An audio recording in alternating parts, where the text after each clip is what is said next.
Thank you, Madam President, Mr. Secretary General, Excellencies, ladies and gentlemen. At this 80th session of the United Nations General Assembly, I'd like to speak about Africa's role in the future of this organization. However, it's impossible to do that without first considering the collective role that Africa played in its founding, which was small and relatively insignificant. Of the 51 member states involved in the founding of the United Nations in 1945, only 4 were African: Egypt, Ethiopia, Liberia, and South Africa. It is important to point out that the United Nations came into being in the aftermath of World War II because of the inability of its predecessor, the League of Nations, to avert a large-scale global conflict, which had been its guiding purpose when it was founded in 1920 at the end of the First World War. Out of the 42 founding member states of the League of Nations, only 3 were African: Liberia, the Union of South Africa, and Ethiopia. Egypt was to join later in 1937. Africa's overall participation in the organization's founding was minimal and relatively unimportant. That's because before all the other talks and meetings, representatives from a group of 14 nations gathered in Berlin for a series of discussions that began in 1884 and which led to the partitioning and formal colonization of the African continent, which is also called the Scramble for Africa. It has famously been written that past is prologue. Well, in the past, the majority of the 54 nations that now comprise Africa were never offered a seat at the table where plans for a new world order were being drawn. But, Madam President, as fate would have it, the tables are turning, and Africa's role in the authorship of whatever is yet to come for this world is going to be huge, and it will be consequential. According to this organization's own projections, by the year 2050, more than 25% of the world's population is expected to come from the African continent. Additionally, by 2050, 1/3 of all young people aged between 15 to 24 will be residing on the African continent. So you see, the future of this world is African. Allow me to say this once again a little louder for those of you in the back. The future is African.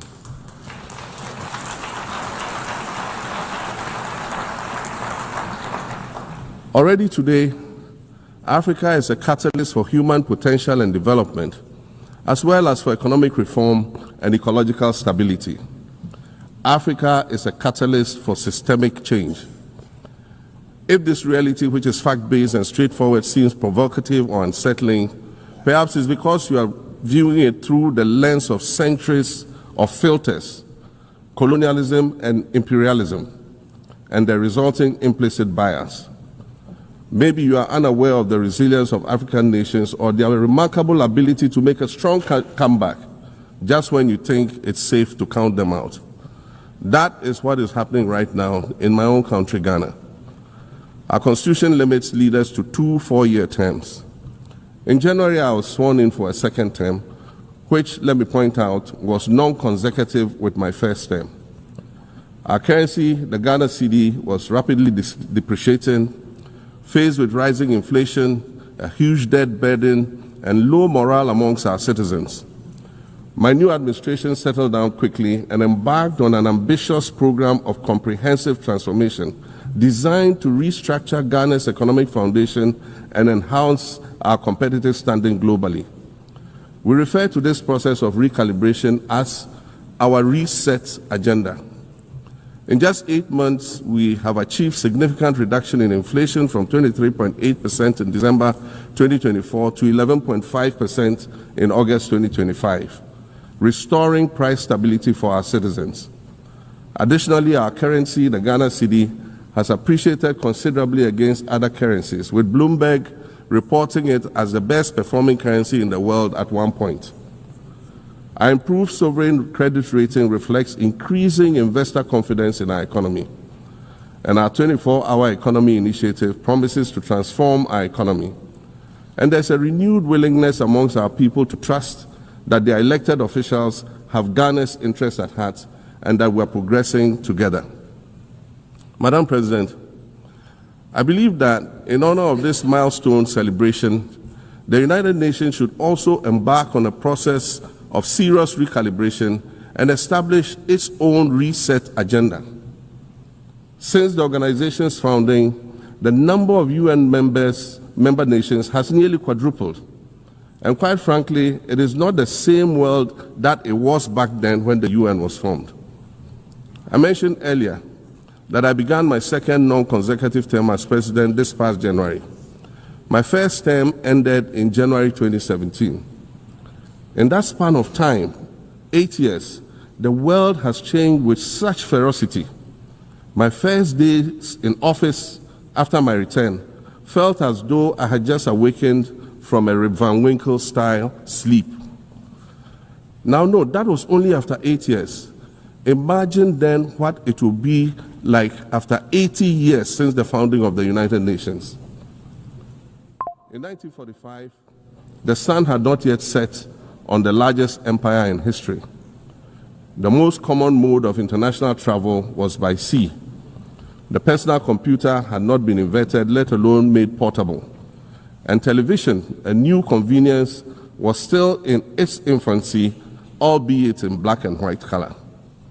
Relations between the US and the Soviet Union were turning frosty, with Winston Churchill declaring that an iron curtain has descended across the European continent. Fast track 80 years on, in today's world, hundreds of thousands of commercial flights take off and land every day. Libraries have been digitized so that volumes of literature can exist on a small device, small enough to fit inside your pocket. We live in a world of cryptocurrency, artificial intelligence, social media, the internet and its dark hidden dungeon of the dark web, all of which carry a potential threat to global peace and security.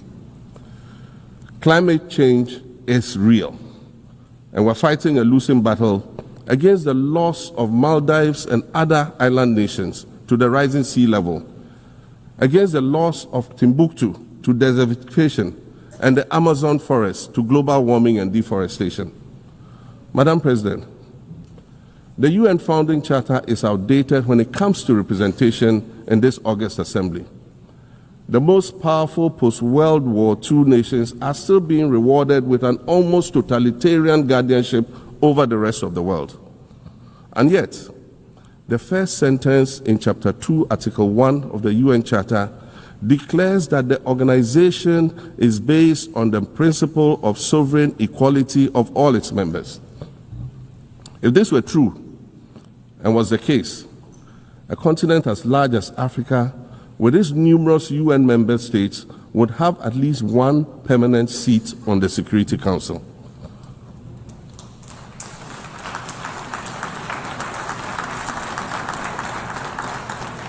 Furthermore, we believe that veto power should not be restricted to only 5 nations, nor should it be absolute. There must be a mechanism in this House for the General Assembly to challenge a veto. No single nation should be able to exercise an absolute veto to serve its own interests in a dispute. In 1995, during the 50th anniversary of the United Nations, Nelson Mandela stood in this very spot, and he said, "The United Nations has to reassess its role, redefine its profile, and reshape its structures. It should truly reflect the diversity of our universe and ensure equity among the nations in the exercise of power within the system of international relations in general and the Security Council in particular." I close quotations. 30 years later, we African leaders are still making the same simple request for a permanent seat on the Security Council with the power of a veto. So today, Madam President, I stand here in this exact spot and ask the world, if not now, then when? We demand not only a reform of the Security Council, but also a reset of the global financial architecture, which is currently rigged against Africa. Africa must have a greater say in the world's multilateral financial institutions. And while I'm making requests, I'd like to call for the removal of the blockade on Cuba. As Dr. Kwame Nkrumah, our nation's founder, famously said, "We seek to be friends with all and enemies to none." The Cuban people shed their blood on African soil in the fight against apartheid. And indeed, Cuba has been and continues to be a faithful friend of Africa. You see, the very fact that I can stand here and ask these things and say these things, and the fact that all nations can ostensibly gather here to address critical global issues, air our grievances, and express our concerns, that is what makes the survival of this organization so important. In every old city or village, you will find a town square, or a courtyard, or a plaza that once served as a gathering space for the citizens of the community and their leaders. Meetings and celebrations were held there, as were trials and elections. And these were spaces that brought people together and held them together as a community. Sadly, time and technology have eroded these spaces. Madam President, in many ways, the United Nations is the proverbial town square of our modern global village. And it has never been more critical for us to protect this one space that brings and holds the world nations together as a community. The internet, social media platforms, and artificial intelligence offer us the illusion of connectivity, when in fact what they do is reinforce isolation by using algorithms that ensure that we do not receive new ideas and perspectives, but rather more of the same content. We are served alternative facts and manipulated images, making it easy to disseminate disinformation and sow seeds of division amongst communities. Madam President, these are dangerous times. Our world is currently experiencing a rise in nationalism and economic instability. There's a general breakdown of multilateralism. Various acts of aggression have been committed against the sovereignty of others, and nations are attempting to circumvent the very safeguards that were put in place to prevent large-scale global conflict.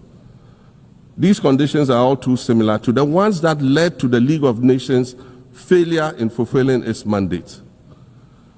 The denial of visas to President Abbas and the Palestinian delegation sets a bad precedent and should be deeply worrying to all member nations of the United Nations. Ghana recognized the state of Palestine in 1988 and supported a two-state solution to the conflict since then. And I say, contrary to the claims of some, a two-state solution would not be a reward for Hamas.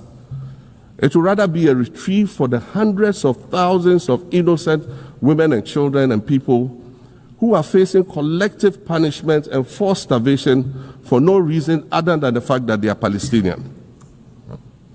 For nearly 2 years and for the fear of reprisals, we here in this General Assembly have been playing hide and seek with language to find the right words to help us avoid or excuse what we all know is taking place in Gaza. But here's the thing, it doesn't matter what you call it. If it looks like a duck, it swims like a duck, and quacks like a duck, well, then it must be a duck.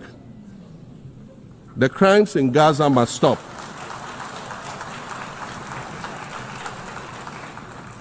The crimes in Gaza must stop. Madam President, I also want to draw particular attention to the conflict in Sudan, which this body has described as the world's largest humanitarian crisis. 12 million people have had to flee their homes. And when we speak of migration, we refer to the 12 million new Sudanese refugees, whom we as a global community should be willing to assist in much the same way that many member nations readily assisted new refugees coming out of Ukraine. Let's dispense with the euphemisms and dog whistles and speak frankly. It is not a mystery that when leaders of Western nations complain of their migration problems, they are often referring to immigrants from the global south. But many of those immigrants are climate refugees. And interestingly, the global north emits 75% more greenhouse gases than the global south. However, the effects of climate change are more severe in the global south because we lack the resources to address them effectively. And so when the desert encroaches on our villages and towns, and they become unlivable, we are forced to flee. Warsan Shire, a Somali-born prophet, a Somali-British poet born in Kenya to Somalian refugee parents, was London's first youth poet laureate. She writes in her poem titled Home, and it says, "You have to understand that no one puts their children in a boat unless the water is safer than the land. No one bends their palms under trains beneath carriages. No one spends days and nights in the stomach of a truck feeding on newspaper unless the miles traveled mean something more than just a journey." Madam President, we cannot normalize cruelty. We cannot normalize hatred. We cannot normalize xenophobia and racism. If we're going to tell a story, let's not tell its slant. Let's tell all the truth. When we speak of migrants, we speak of Mami Ewusi Mensah Frimpong, a judge on the U.S. District Court for the Central District of California. She's the first black female judge on any of California's 4 federal district courts. She was born here in America to immigrant parents from Ghana. We speak of Peter Bosman, a medical doctor in Ghana who moved to the town of Piran in Slovenia in the 1980s and later became the first black mayor of Piran, the first black mayor in Slovenia and in the whole of Eastern Europe. We speak of T. Michael, the iconic Ghanaian Norwegian artist and designer. And of course, we speak of the late Kofi Annan, former United Nations Secretary General.